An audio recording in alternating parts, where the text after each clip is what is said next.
I figure as far as what people need to know about, the nervous system is just not out there for people unless they're going to a chiropractor, and it's just not happening. So if you guys would do me a favor and actually log into your phones and click like on this one, that would be great. And if you've got somebody in mind that you really know needs to hear about this, go ahead and tag them in the Facebook event as well, or not the event, but the live stream that we're doing right now. Just help get the word out there so that people can know that they don't have to be stuck in fear with really anything, but especially right now when everybody's so afraid, especially the night before the election. People think the world's going to end one way or the other. Whether it goes red or blue or some color in between, and that's not at all the case. They're boarding up buildings. Yeah, I know. Getting prepared for rioting. Yeah. No, we're going to be okay. We've always been okay. I mean, we had, in what was it, about 70 AD, we had an emperor who crucified Christians, stuck their heads on poles, and lit it on fire to light the streets of Rome. And we're still okay, right? Still okay. you have to put some context on this, right? It's not going to get that bad. There might be some rioting. Who knows? Who knows exactly how it goes? But really, with anything, it's all about being prepared. So yeah, I was just saying, just go ahead and like and share this. Get people's minds off of other things. I wanted to start off this week with just a recap of what we've covered over the last few weeks. And so that starts here. Last week we covered cancer, but that actually starts over here, right? Because part of the reason why we're one of the sickest countries in the world is we have this paradigm about what health is that is completely wrong. We think health is based on symptoms, just culturally. In this room, we know better. We've done 3 weeks to this point. Symptoms have absolutely nothing to do with your health, except that when you lose your health bad enough, symptoms start to show up. We compromise your health enough, now your immune system cannot overcome the things that are around it, and you start to express symptoms. And so that with cancer, it's creating an environment that either grows cancer or creating an environment that kills cancer. And so what is the real definition of health? You guys have been here for the last 3 weeks. Optimal functioning. Yeah, the 100% function, absolutely. The ability of the body to heal. I love this chart because you guys can draw this out on a napkin. You can be going out to lunch with a friend and you can say, that medication's not doing anything for you, right? Because here, look at this. Health is 100% function. If all we do is focus on symptoms, you have to wait until you lose not 10, not 20, not 30, but 40% function until you feel anything. So that headache that you're dealing with, that's right here. And so if we do things the way that traditional Americans do them, we go get an aspirin, right? And that makes us feel a little bit better. But did that aspirin actually address the cause of that headache? What are the 3 causes of headaches? Pressure on the blood flow, restricting the blood flow, pressure on the cerebrospinal fluid flow, creating intense pressure inside the skull, or Yellow dye. Or pressure on the nerve supply, actually pinching a nerve off and creating that pain signal. And so if all we're doing is dealing with aspirin, what we've done is we've chemically thinned the blood out. And if your headache went away, it was only because that addressed it. And it might have also interfered with that pain signal as well. There's 2 possibilities if aspirin dealt with that. Are any of those actually addressing the cause? No. Because if you have restricted blood flow, was the cause of restricted blood flow a lack of aspirin? No. No. If you took ibuprofen, was it a lack of ibuprofen? No, God did not create us with an insufficiency of aspirin or ibuprofen. Right? So let's say we do it like standard Americans though, right? We take that aspirin. Now the pain's gone. Did our function get better? No. So what do we expect to show up again? Headache. Another headache. Maybe this time a little worse, maybe not noticeably so, but eventually after taking enough aspirin, aspirin's not going to touch it anymore. Partially because you get acclimated to taking the aspirin, and then partially because the problem got worse. The cause of the problem never got addressed. Yeah. So this just keeps going this way, and then eventually you show up to the medical doctor. Medical doctor thinks the exact same way we do, right? Because we pay people that believe the same things we do to tell us the things that we want to hear. Is that how we do it in this culture? Right? So now he's not just going to give you an aspirin, he's going to give you a prescription strength painkiller. Oh, yes. And that's either going to block the signal or it's not. But either way, it's going to continue to get worse. And ultimately, our function is just going to keep going down until we start to address the cause. And so that means, when do we want to address it? Is it here? Shows up. Is it here? Before it starts. I mean, 99. so here's an illustration from a job interview I heard about once. So there was a trucking industry, and they were looking for a new truck driver. And they had this long line of truckers coming in that had loads of experience. And they asked every single one of them a question. They said, how close do you think you can get to the edge of this mountain road without going over? You had some people say, oh, I'll get up to a foot, close to that edge. Some people like, oh, I can do better. I can do 6 inches. Some guys even said, I can get up to an inch away from the edge of that mountain road. Which guy do you think that got the job? The one that said he didn't want to go very close to it. Yeah, the one that stands far away. So if Far away we as possible. focus on prevention, if we focus on health and wellness,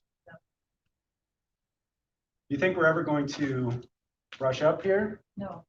Not until the medical option actually is legit, right? Because if you're in a car accident and you've got a steering rod sticking through like your chest and you're still breathing, your heart's still pumping, you probably need a surgeon to come in and get that out. But that's the best example of what we're trying to illustrate here. Address the cause, Yes. right? Yes. And a surgical medical option can be that. But when is that usually the best option? In an emergency. Yeah. And so there was a seminar about 2 weekends ago. And some of my friends got invited to go out there. I think I got an invitation, but you know me, I'm checking emails from like weeks ago still. But it was Stand for Health Freedom. Because I don't know if you guys realize this right now, but our health freedoms are being taken away faster than any other rights out there. You know, you look at states like California, some of the more progressive states, you don't have an option as to whether or not to get vaccinated. You don't have an option as to whether or not your kids get chemotherapy, if they get cancer or not. Doesn't matter if there's more research options out there. You, the parent, aren't qualified to make that decision anymore. It's the doctors, and not even the doctors anymore. They just removed doctors' rights and the ability to say that you shouldn't get vaccinated in California. And so guess what my sister-in-law is doing? Even though she's married to a pharmacist, she's moving out of California, she's moving back here because we still have some of those freedoms. But there was a seminar there, and there were all sorts of doctors, people that have been completely abused by the system. It was in Minnesota, so people from the state of Minnesota that practice medicine in the state of Minnesota, pediatricians. This one guy, Dr. Bob, he owns 3 pediatric clinics in Minnesota, and he was about to lose his license. Wow. You know why he was about to lose his license? Because he gives his patients informed consent before he vaccinates. He actually takes them through the inserts with the possible side effects, with the vaccines, and says, here's your choice. Here's what the CDC recommends. Here's what the insert says. You make the choice. Because that's Hippocratic oath, right? You know, Yes. first do no harm, and then if there are things that we think can benefit us, sometimes we choose to put ourselves at risk, right? Yes. And so his medical license is being called into question for that, and also kind of blowing the whistle on this whole people dying with COVID and not necessarily from COVID. And so he was actually up there. He didn't even start talking yet, and he was crying because he was about to lose his medical license. And you know what triggered his switch from being the guy that told patients, no, you need to get these vaccines, and not actually doing the informed consent and actually giving them informed consent? One of his kids got a type. That's a common story, not far off. But he noticed that the kids that came into his clinic that did not follow his recommendations, they were healthier than the kids that did follow his recommendations. And so he started asking questions, and he ended up sitting down with the chiropractor and just kind of had this opened up to him, because they don't teach you this in medical school. Heck, they don't even teach me this in chiropractic school. Chiropractic schools are actually being kind of taken over by this medical mindset. Let's just treat back pain, let's treat neck pain, let's treat headaches. No, let's focus on function. Let's focus on real health. But he had that explained to him. And it just transformed his practice. He started recommending that his patients go to a chiropractor as their first line of defense. Why? Because you don't want to go to someone whose specialty is drugs and surgery and who only works best in an emergency for something that's not an emergency, that's focused on your health and wellness and well-being. And so he got that, and he's losing his license for it. Fortunately, you and I aren't in that situation. We're in a position where we get to make these choices for ourselves. So I'm going to pull this off to the side here because it seems like nobody wants to be front and center. Yeah, if you want to pull that further, Chris, you're more than welcome to. We're going to have to open up the closet here soon. But yeah, and so whether you're talking about viruses, or you're talking about cancer, you're talking about heart disease, you're talking about diabetes, how do we actually get somebody healthier? By focusing on the cause, removing the interference, and letting that innate intelligence, really guide, do that. Yes. So focus on that. And so what is in control of that function? It's your central nervous system.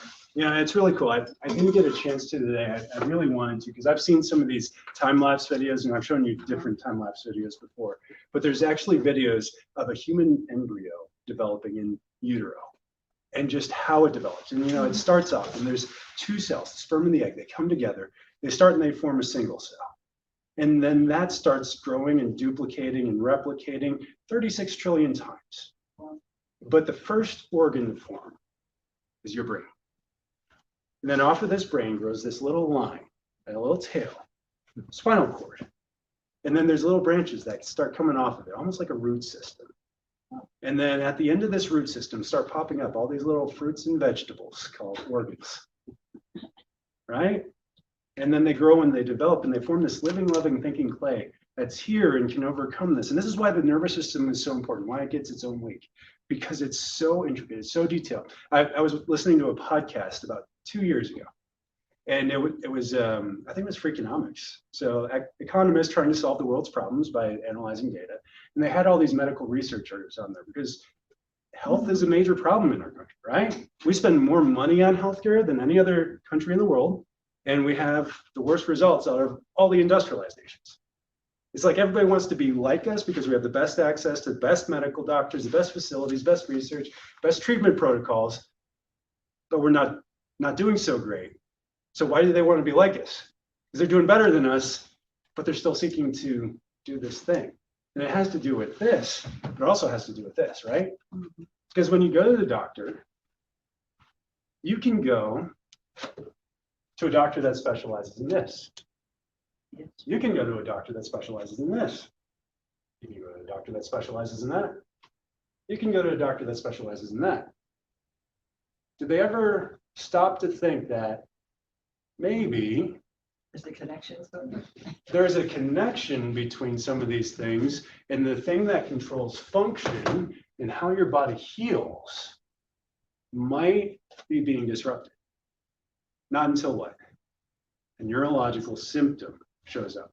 So if you have burning or stinging or any of those carpal tunnel-like syndromes or maybe like sciatica, then they'll say, okay, well, maybe you should see our neurologist. What's the neurologist treatment? Assessing the nervous system, right? But then suppressing its signals. Yes. Send you to a neurosurgeon, maybe, to fix the nervous system. No, sometimes it's to burn the nervous system. Sometimes it's to disconnect the nervous system, which they found out was a bad idea, by the way. Sometimes they go in and they fuse things together around the nervous system, or they cut off things around the nervous system. And that's how we address the nervous system in our culture. We ignore it until we get to a really bad place. And then we do everything but make it healthy. So chiropractic's kind of in this place that dentistry was about 100 years ago. So dentists were kind of figuring this stuff out, like maybe we shouldn't just kind of let our teeth do this thing, especially while we're introducing all these artificial processed foods in here and people's teeth are rotting out like crazier than ever. You feed people cornmeal and molasses down south and they lose all their teeth really at a really young age. And so they start going across the country and educating people that, hey, maybe don't eat so much sugar. Hey, maybe you should brush, or there's this thing called floss, or even just use a shoelace or a string And actually, there was this guy in prison during World War II in the Japanese internment camp. He didn't want to lose his teeth. So he got a little piece of string from his prison garb and started flossing it and polishing his teeth just with his clothes. Wow. Got out, went to his dentist afterwards and asked him how long he thought it had been since his last checkup. And he said, oh, probably about 6 months. Right? And all we had to teach people to do was brush and floss, and people's dental health got so much better. And what should everybody be doing for their spine every single day to make sure that your neurological health is better? Flossing. Brushing and flossing, right? a little bit, or I don't know how to do that. Don't make me try. So the nervous system is really at the key of all healing, right? Yes. And what surrounds and protects that? The spine. And really, I've come to this point where I've almost simplified it too much, right? We've talked about how important it is how the bones protect the nerves, but actually, what the literature supports even better than that is that this spine that we've always thought is just there for protection is actually part of this neurospinal organ. It's actually all together connected. And that the spinal cord itself isn't just a tail off of the central nervous system. It is actually part of the processing unit. It's part of that CPU that tells everything what to do. Some of these nerve branches that go out to every organ, cell, and tissue in your body, they don't send the signal all the way up to your brain. It gets to the spinal cord, gets told what to do, and gets shot right back out. And so some of these things keep working. And we'll even see this when we decapitate somebody. Some things keep functioning right afterward. Yes, you're dead, right? There's no coming back from decapitation. But some things keep working a few minutes longer. And actually, during the French Revolutionary War, there was a scientist who was about to get beheaded. And so, of course, in the name of science, he wanted to see if he could learn something, or science could learn something from his decapitation. He said, I'm going to blink my eyes, right? As long as I can afterwards. And he got several minutes of blinking his eyes afterwards, even though he was cut off from blood supply, oxygen supply, all this stuff. And so now we know that decapitating people is not the most humane way to kill people because they feel that, right? If the brain's still there, it's still doing stuff. But we know that at the spinal cord itself, there are things that just continue to go. And then part of that neurospinal unit is actually the muscles that go between each of these vertebrae. And so when let's say you lock up a segment in your low back, I had a patient do this. He lifted up a stove all by himself. Oh, Yeah, no, he's a big, strong guy, right? Yeah. Yeah, no, and he herniated L5. It was not fun. But that locked up immediately, right? So that obviously sends a pain signal to the brain. It sends a pain signal out the back. Everything inflames. The immune system starts sending all this blood flow to that area. White blood cells to start dealing with the injury. Like your body it's on it. That nervous system, it's on it. It knows what to do in that moment. But even just how that locked up in that movement, because he couldn't move L4 or L5 on top of his sacrum at all because of that disc herniation. His body wouldn't let him. But by not allowing that to move, it actually decreases the capacity of his brain to process information in his prefrontal cortex. What's the prefrontal cortex responsible for? Not pain, not fear. High function. Yeah, high function. It's the thing that makes us human. And so, anybody familiar with Maslow's hierarchy of needs? Yeah, I think most of you guys have experienced this enough. People that struggle to survive, that struggle to make ends meet. If we go to People City Mission and we see some of those people, they're just fresh out of prison. They don't have a job. They don't know where the next meal is coming from. They live at the bottom level of Maslow's hierarchy of needs. All they can think about is, where's that next thing that's going to help me survive come from? They're not thinking about 20 years from now. They could give a lick about cancer. They could give a lick about COVID. Like, don't talk to me about your mask. I just need something in my belly. Yes. Like, I'm not going to survive them. I'm not going to survive First tonight. things first. Yeah, of course. But that's all they can think about. They can't think about that next thing. Who cares that they're spraying toxic pesticides on this food? They just want something that gets them through the night.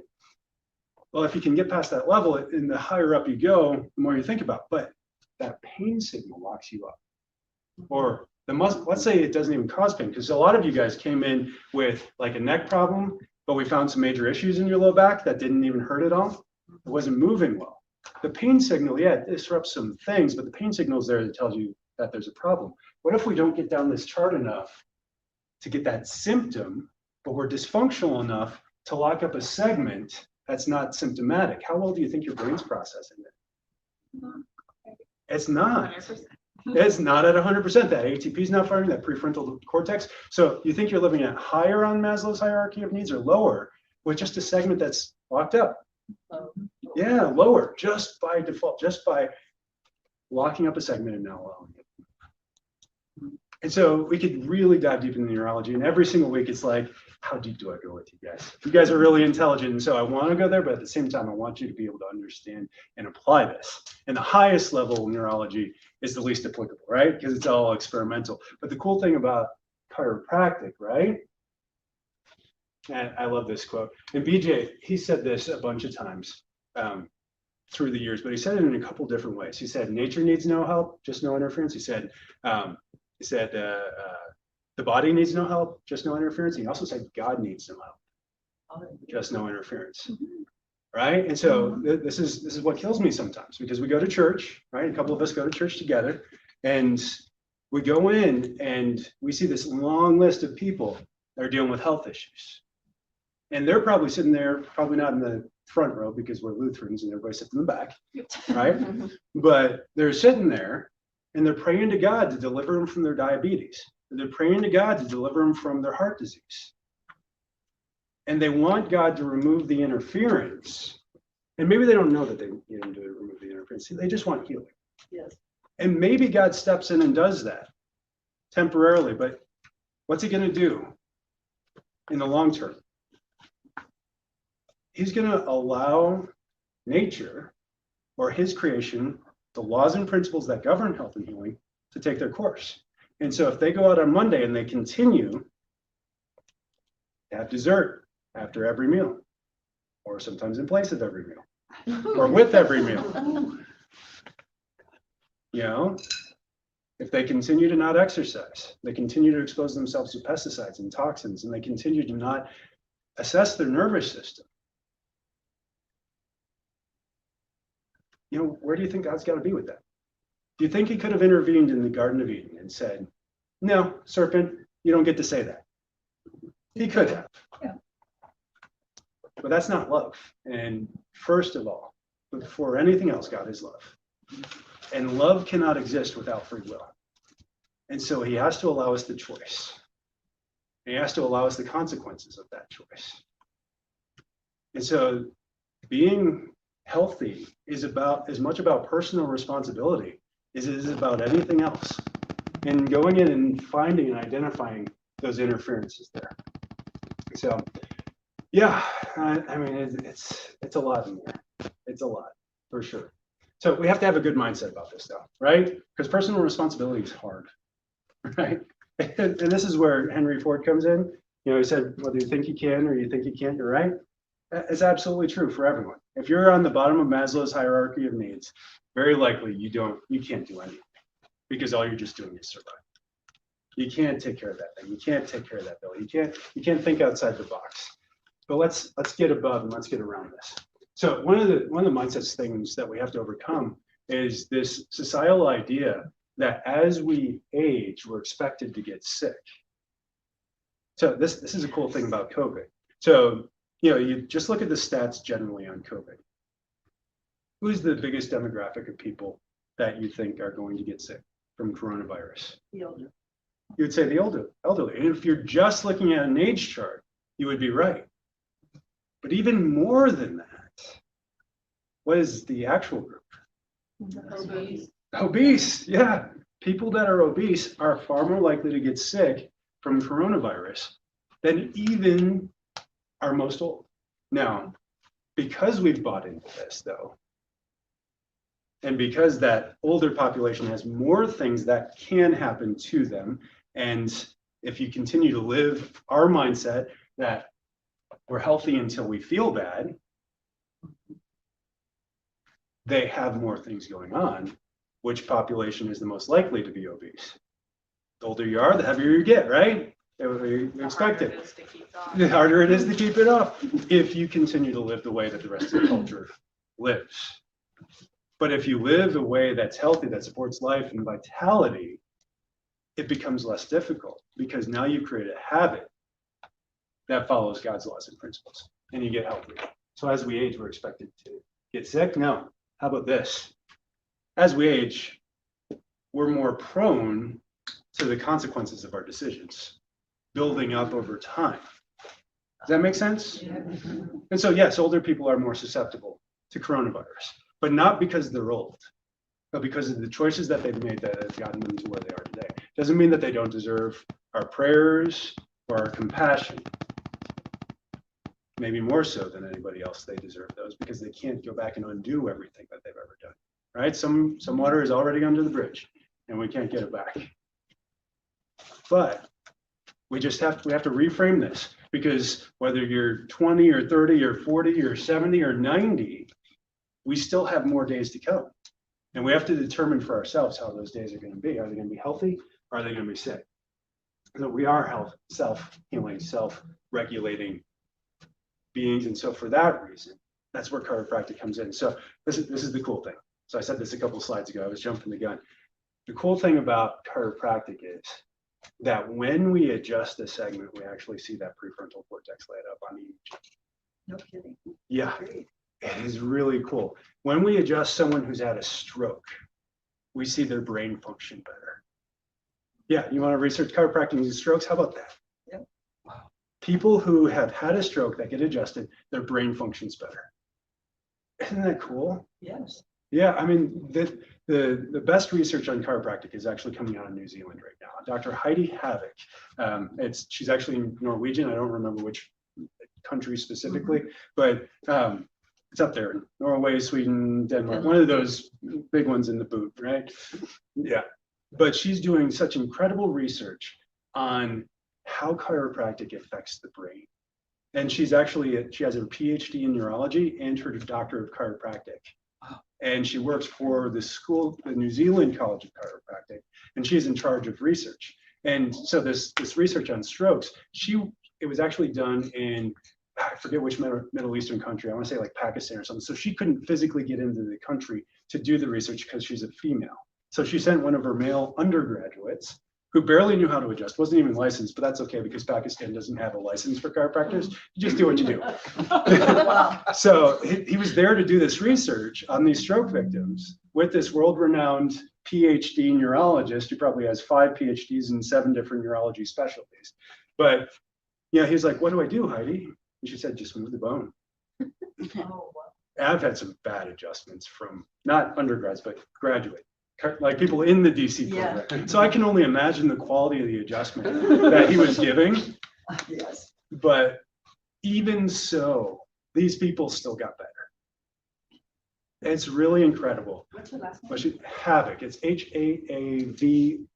Haavik, something right around there. If you Google it, it should be the thing that shows up, because she wrote a book. I should probably sell it. It's really incredible, but it's written to the general public. But I feel like as a chiropractor, I really understand it better than the general public would, because it is neurology, right? Yeah. I would say it's like the brain game or something like that. Don't quote me on that. I'll look it up and bring it back to you guys for next time. Maybe I'll just bring in the book and you guys can pass it around and borrow it. But it's just really incredible, cool stuff about how the brain is affected by chiropractic, how it changes perception when your spine is off. And so how does the spine get off? Well, first off, you have to understand normal. And we do this with you guys right at the very beginning. I don't expect you to remember it forever, but we try to hold on to this and we go back to it. And I keep putting your x-rays up and I re-educate you. But you start off and you have to understand that there is a normal position of the spine. There is an ideal position of the spine. And then there are common positions of the spine. I don't educate. Reality check. The reality check, yes. Perfect, she found it. So download that. I think it's like $9.99 on Prime or whatever, Amazon Prime. Yeah, I don't know. We'll see, but it's a great book. Fantastic read. It's got an example on the back of how perception can be misrepresented by reality. But yeah, just fantastic stuff. So normal position of the spine, 3 45-degree curves from the side, straight up and down from the front. When we have that position, the nervous system is perfectly protected. But then when we have normal movement of all those positions, the brain functions better within that. So if this is locked up and locked down with fusions all the way up and down, you think the brain's getting all that information it needs properly. No, and so even with scoliosis patients, neurosurgeons are moving to a more mobile model. That it's not locking it in place, it's firming it up, but it's almost more of a surgical brace where they screw it down, but now it's like segmentally so that there is still some movement in there. Because the neurologists, they understand this, the neurosurgeons, they understand this, that the spine needs to move, but also needs that normal position. And so any deviation of 2 degrees or 2 millimeters is enough to take this out of position and start disrupting the brain function, especially if it's locked up, even for 5 minutes. We start to see that. So I said that my kids got just 2 pieces of Halloween candy, and I'm going to take the rest to the mission. How many do you think I ate in the gap in between? Too many, right? Too many. So even if it was just one, it's too many. So some of this stuff, it's really toxic. So what takes this out of position? 3 T's: thoughts, traumas, and toxins. So I got the worst headache I have had in years, just with a little bit. I think it was like a Tootsie Roll. Mhm.